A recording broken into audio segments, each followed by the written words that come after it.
Hey, this is Ross with The Verge, and we're looking at the new MacBook Pro with Retina display. Apple is announcing this as the new flagship MacBook product. So there's a few big features here, most notably the size and the Ivy Bridge chipset. But let's go ahead and get right down to what you care about, the Retina display. At 2880 by 1800 pixels, it is actually the most pixel-dense screen of any MacBook. That all breaks down to 220 pixel per inch density. Not quite the same level as the new Retina iPad, but pretty close.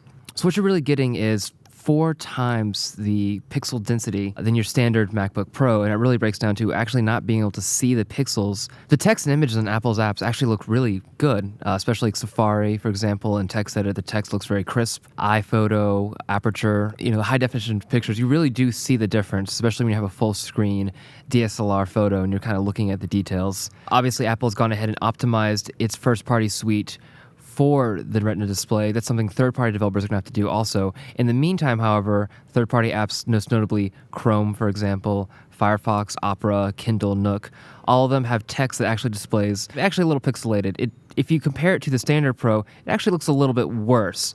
To be honest, though, we kind of think this is more of a minor short-term inconvenience. In terms of form factor, the laptop is actually kind of a hybrid love child between the standard MacBook Pro and the MacBook Air. It's not a wedge machine, but it does have a 0.71-inch thin chassis. That's a good 37% smaller overall than the standard MacBook Pro, and at 4.46 pounds, actually 25% lighter too. And inside that smaller form factor, we've actually got Intel's third-generation core chipset, the Ivy Bridge. This one in particular has a 2.6 gigahertz Core i7 processor and NVIDIA GT650M graphics chipset. It's quite a powerful gaming machine, and Apple itself showed off Diablo 3. We've actually played Diablo 3 ourselves on this. Maxed out the resolution, 2080 by 1800, raised up all the settings, the shadows, the special effects, the blood, the guts, the gore. And what we found out is you can actually get a consistent 20 frames per second. It's not great for the hardcore gaming, but really only later in the game did that become an issue. And if we lower the resolution, you get a very consistent 30 frames per second regardless of the situation. So all in all, it's not the most powerful gaming machine, but in terms of Apple's machines, it's actually one of the best we've seen.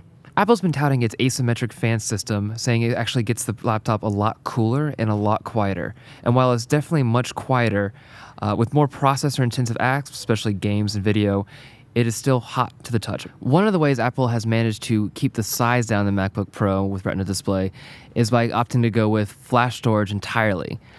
Starts at 256 gigabytes, goes all the way up to 768. It's much, much faster. If you've ever used the MacBook Air, the startup times, the boot times, the times from sleep are near instantaneous. It's actually really, really impressive in practice. As far as ports goes, Apple has actually made a few radical changes, especially for people who've used MacBook Pros for a while.